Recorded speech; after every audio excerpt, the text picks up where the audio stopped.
What's up? It's Esper here. One of the greatest things about D&D is that it literally is like a tool set. It's a framework that allows you to create the type of game that you want.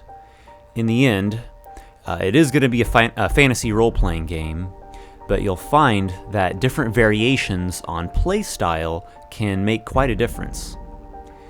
The first playstyle I just call traditional. You could, I guess, call it normal, default, moderate, whatever. I like to call it traditional. The traditional, or most common D&D play style, combines equal amounts of action, storytelling, and character development.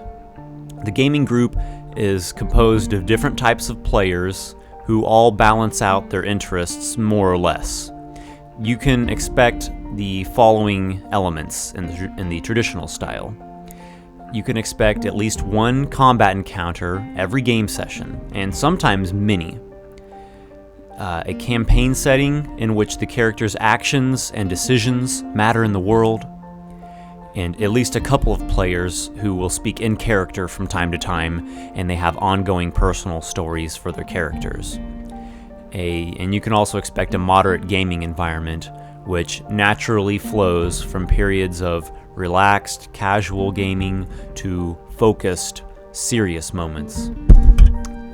This playstyle is a good balance of the best aspects of the game, and another good positive note is that it can appease almost all players because it has that good balance.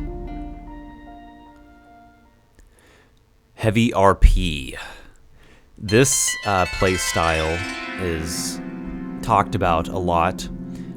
In this playstyle, the story, the characters, and interaction with the world are most important. There's kind of a philosophy behind it.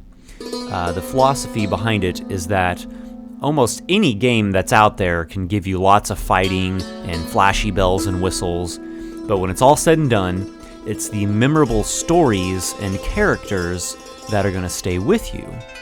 In other words, the creative, imaginative, human aspect of the game is seen as something that other games cannot much offer, and it is valued highest. You can expect the following elements in the heavy RP style. A heavy focus on each character's background, motivations, and goals. The characters have opinions, quirks, personality, and flavor. They have themes going on. Sometimes multiple themes in one character. The players are all expected to speak in character whenever doing so is appropriate. You can expect an ongoing, distinct story that the DM puts much thought into. He or she will spend a good deal of time writing a continually unfolding story and a detailed world. The setting will have themes and lots of description.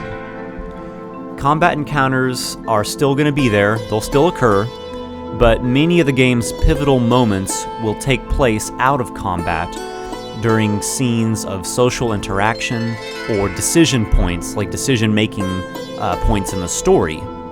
While these type of moments may not have high action like combat does, they can be very dramatically intense, and also the character's impact on the world around them during these events is valued very highly.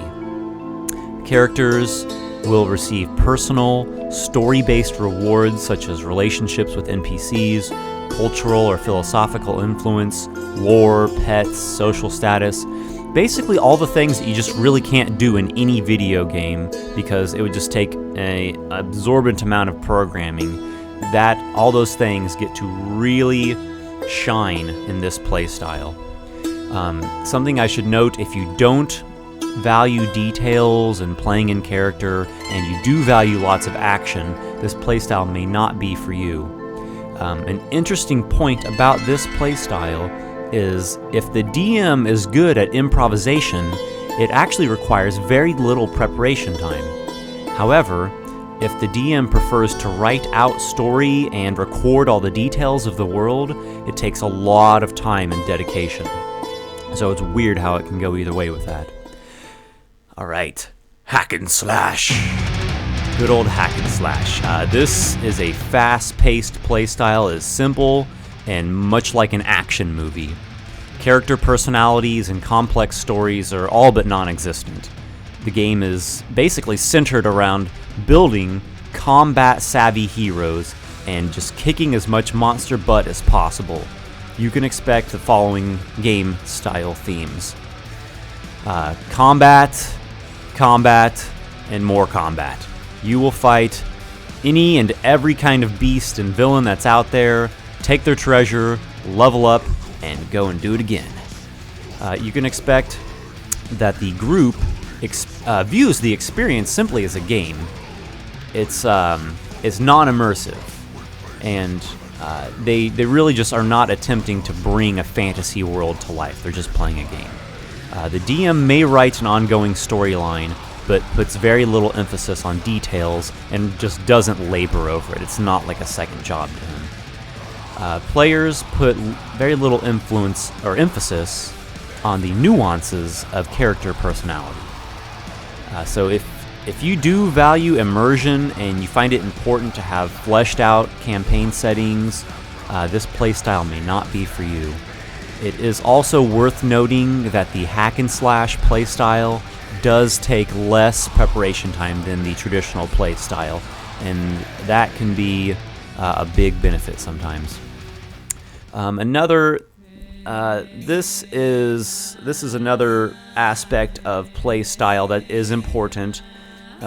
More important to some than others. It's published content versus homemade content. Some DMs prefer to run official published D&D content exclusively. They run the campaign using all the rules as written. They will probably run published adventures, may use published campaign settings like Eberron, Dark Sun, Forgotten Realms, etc. There are several benefits to this because the DM's preparation time is cut down. The adventures and the campaign setting are already written, they're already fleshed out, and it's done so with professional quality. You cannot disagree that all of the D&D published content is done so very well. They always have some sort of interesting theme going on. You hardly ever will see a basic generic story. The DM as well, using published content, does not have to spend the many hours it takes to craft monsters and homemade content. And as well, the group is going to just naturally avoid the confusion and conflict that house rules can sometimes create. A downside to the published content is that it can be viewed as creatively limiting. DMs who want to create their own world, stories, monsters, house rules, they may not enjoy running too much published content because it runs completely contradictory to that, or at least somewhat runs converse to that. Lastly, just want to give you some basic advice here for your gaming. There's a lot of advice that's out there. Here's just a couple points. Before a campaign begins, have the gaming group go over playstyle. The fact is, the DM is going to be the one who spends a lot of time running and sustaining the campaign. Therefore, he is going to want to run a campaign that he enjoys working on. The players need to understand this and respect it. Now, if the DM is wise, he will listen to the players' likes and dislikes and run a game that they enjoy playing. Otherwise, his beloved creation will all exist solely in his mind. If nothing else, going over the playstyle will put information out in the open, which will help to smooth out future road bumps, such as if a hack and slash player complains about continually feeling bored, or if a player doesn't care for the DM's house rules, at least he or she knew about such things in advance, therefore doesn't really have much ammunition to shoot. Less time spent debating equals more time spent playing. Another point, the DM should have the final say in game disagreements. It's his or her game, but the DM should not do so as a tyrant. He should try to look up a rule before making a decree, and if appropriate rule doesn't appear, find a solution that makes sense. As well, he should try to say yes to the players whenever possible, because it's more fun to be able to do something than to not do something. And lastly, players should know their characters and know what the characters can do. Game time is usually limited, and if one person continually holds up the entire gaming group, that's a problem.